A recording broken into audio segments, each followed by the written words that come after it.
Have you ever heard about the story about Jacob and Esau?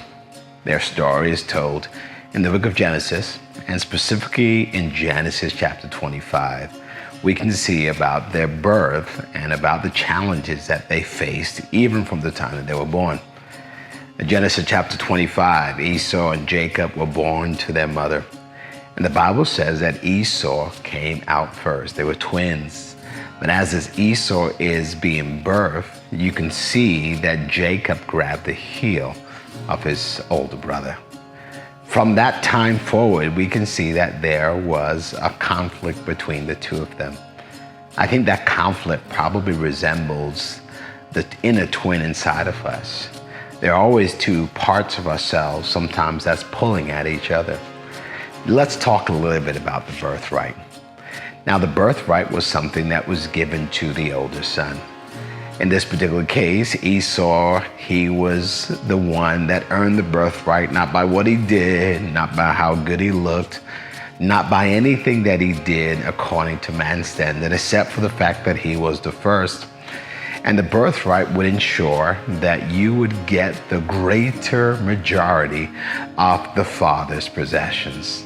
Now, I want you to think about that spiritually, is that there is a birthright for those who are believers that we get to inherit as well. What the enemy tries to allow us to do is to make us think that we are less qualified, and possibly puts us in situations where we would now be willing to let go of our spiritual birthright just for a moment, just to satisfy a craving, just because we are hungry, just because we may want to be like everyone else. But I want to encourage you today that the birthright that God has for you is for you. Now, the story continues on over the next couple of chapters in Genesis. And so Jacob, yes, he got the birthright from his brother by essentially trading it for a bowl of soup. And now later on, as the dad was about to die, Isaac, the father, said, hey, he told Esau, go hunt some animal, cook it for me the way that I like, so that I can give you a blessing. And one thing we can see in the text is important that not only do we have a birthright, but that we also have a blessing. The birthright could be the gifting, the talent, the resources that you have been given that you don't even necessarily have earned. The blessing now is about the wisdom to be able to execute and use what God has given you. Now, what I think happens is that some of us, we have the birthright, but we don't have the blessing. Or maybe we have the blessing, we have God's hand on our life, but we don't seem to have the resources. Now, what happens when you can combine both of those together? There are three things that I notice even in this story, and I want to be able to share this with you. I want to be able to give you what is called a father's blessing.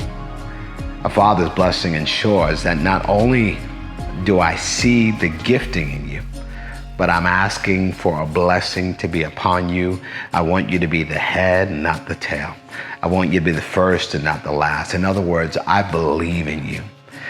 Spiritually speaking, there are many of us that we are living with an orphan mentality when God has already assured us that even when mother and father forsake us, he will take us up. So let me tell you, friend, let me tell you, son, let me tell you, daughter, I believe in you.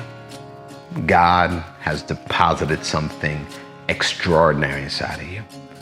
And what he wants to do is not just give you a spiritual birthright, which happens when you say yes to Jesus, but he also wants to give you a blessing.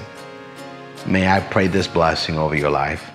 Father, for those that are watching right now, I pray over their giftings, over their opportunities, over their challenges ahead of them. I pray a blessing that no man can curse. I pray for wisdom to be able to use what they have, to be able to thrive in the middle of a wilderness, to be able to do above and beyond what they can do in their natural strength. I pray that type of blessing. I pray the blessing of strength, of acceleration, of wit, of wisdom, of connectivity and connections and the right relationships. I pray that blessing over them. But Father, I also pray the blessing of identity. Let them know who they are and that they are loved and that they have a Father. And whatever lack that they have experienced in their life, let's hear what the Bible says, that God, He will take everything. All things work together for the good for them that love Him and are called according to His purpose. God bless you.